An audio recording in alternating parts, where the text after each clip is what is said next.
దేవుని నామ స్తోత్రం. మీ అందరికీ నా వందనాలు. ఈరోజు దేవుని యొక్క వాక్య భాగం నుంచి చిన్న మాట మనం చదువుకుని ప్రార్థనలోకి వెళదాం. నీవు నీతిగల దానివై స్థాపింపబడదువు, నీవు భయపడనక్కరలేదు.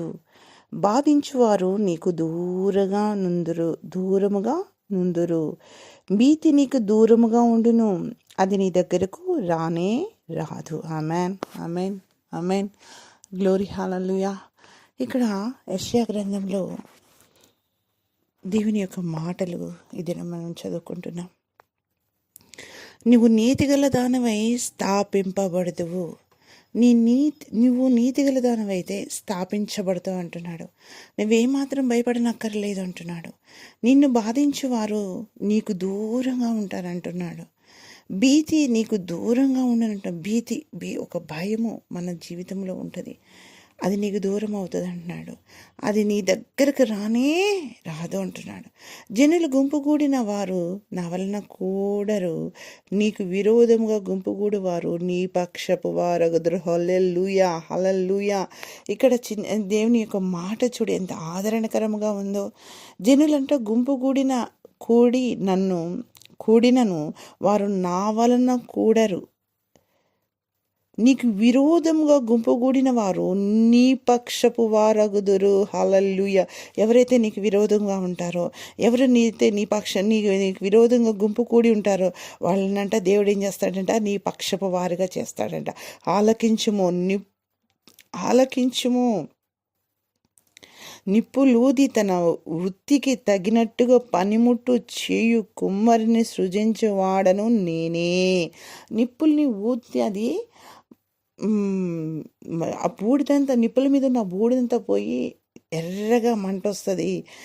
పనికి తగ్గట్టుగా అంట, తన వృత్తికి తగినట్టుగా పనిముట్టు చేయు కుమ్మరిని సృజించిన వాడును నేనే అంటున్నాడు. ఇక్కడ చూడు ఎంతగా మాట్లాడుతున్నాడు దేవుడు, ఎంత ఆదరిస్తున్నాడు. నువ్వేం భయపడనక్కర్లేదమ్మా. నిన్ను బాధించేవారు నీకు దూరంగా ఉంటారు. నీకు దూరంగా ఉండటమే కాదు, నీకు భీతి కలిగించేవారు కూడా నీకు దూరంగా ఉంటారు. నీ దగ్గరకు రానే రారంటున్నారు. హల్లెలూయా. ఎవరైతే నిన్ను బాధిస్తున్నారో, ఎవరైతే నిన్ను వేదనకు గురి చేస్తున్నారో, ఎవరైతే నిన్ను భయపడుతున్నారు, ఆ భయపడే వారందరినీ దేవుడు ఏం చేస్తాడంట, దూరం చేస్తానంటున్నాడు. నీకు నెమ్మది కలుగు చేస్తానంటున్నాడు. నీ పిల్లలకి యెహోవా చేత ఉపదేశం నొందుదురు. నీ పిల్లలందరంట యెహోవా చేత ఉపదేశాన్ని అందుతారంట. మనుషుల చేత ఉపదేశం కాదు, నీ పిల్లలు యెహోవా చేత ఉపదేశం నొందుదురు. హల్లెలూయా.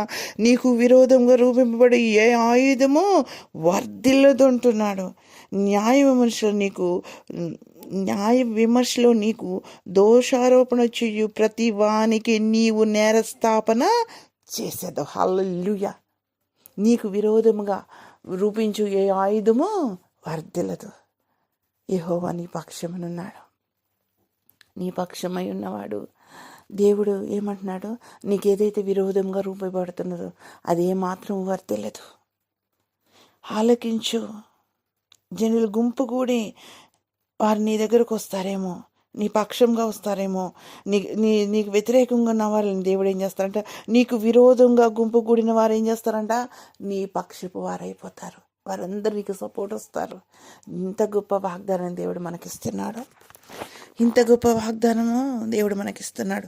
ఎప్పుడైతే నువ్వు నీతి గలవానివై స్థాపింపబడతావో, మన నీతి దేవుని యొక్క నీతితో పోల్చుకోవటానికి యోగ్యులము కాదు, కానీ వాక్యానుసారంగా మనం నీతిగా నియమించబడి స్థాపించబడతాము.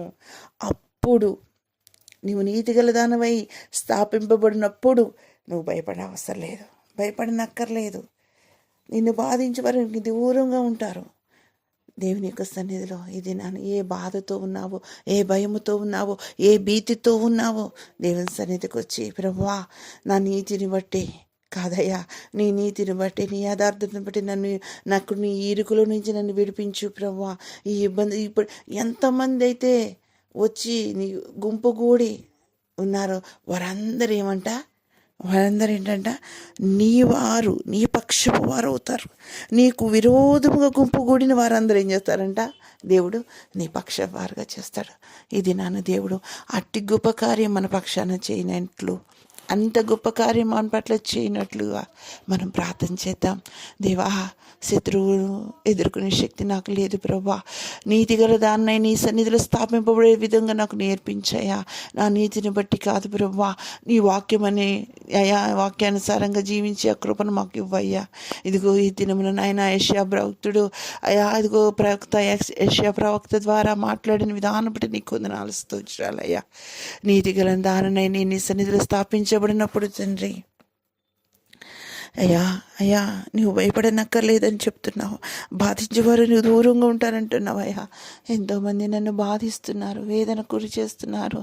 ఆ బాధలన్నింటిలో నుంచి విడిపించే దేవుడు నీవు మాత్రమే. నీ దినమున ఏ బాధల్లో, ఏ యొక్క ఇరుకుల్లో, ఏ యొక్క పరిస్థితిలో ఉన్నారో ఆ బిడ్డలందరినీ కూడా నువ్వు విడిపించయ్యా. అయ్యా అయ్యా వారి పక్షంగా నువ్వు ఉండు నాయనా. అయ్యా వారి పక్షంగా నువ్వు ఉండు నాయనా. నీకు విరోధంగా రూపింపబడే ఏ ఆయుధము వర్ధిల్లదు అని పలికిన దేవుడు కదా ప్రభా. ఇదిగో తండ్రి, దయచేసి వారి పక్షాన ఉండయ్యా. అయ్యా వారి పక్షమున నీవు ఉండు ప్రభా. అయ్యా అయ్యా అయ్యా అయ్యా నీవే నీ బిడ్డలకు నాయన మేలు చేయమని అడుగుతున్నాం. అయ్యా నీవే మేలు చేయమని అడుగుతున్నాం. వారి పరిస్థితులన్నిటి నుంచి విడిపించమని అడుగుతున్నాం. పిల్లల పరిస్థితులే కానీ, వారికి ఉన్న ఆర్థిక ఇబ్బందులే కానీ, వారి యొక్క అయ్యా ఏ అవసర అక్రత ఉందో మాకు తెలియదయ్యా. అన్నీ ఎరిగిన దేవుడివి, జీవాధిపతివి అయ్యా, నువ్వు ఎరిగి ఉన్నావు నాయనా. ఈ దినమున ఈ మాటల ద్వారా నీ బిడ్డలను నీతి గల దానివై స్థాపించబడినప్పుడు యెహోవా నీ పక్షాన అయ్యా యుద్ధము సిద్ధముగా ఉన్నాడని సెలవిచ్చిన దేవుడు అయ్యా. ఈ దినమున నీ బిడ్డల పక్షాన ఉండి కార్యం చేయమని నీకు వందనాలు స్తోత్రాలు చెల్లించుకుంటూ నజరేయుడైన యేసుక్రీస్తు నామమున ప్రార్థన చేసి సత్వినయంగా అడిగిపెట్టుకుంటున్నాం తండ్రి. ఆమేన్, ఆమేన్. హల్లెలూయా, హల్లెలూయా, హల్లెలూయా. స్తుతి, స్తోత్రం, స్తోత్రం.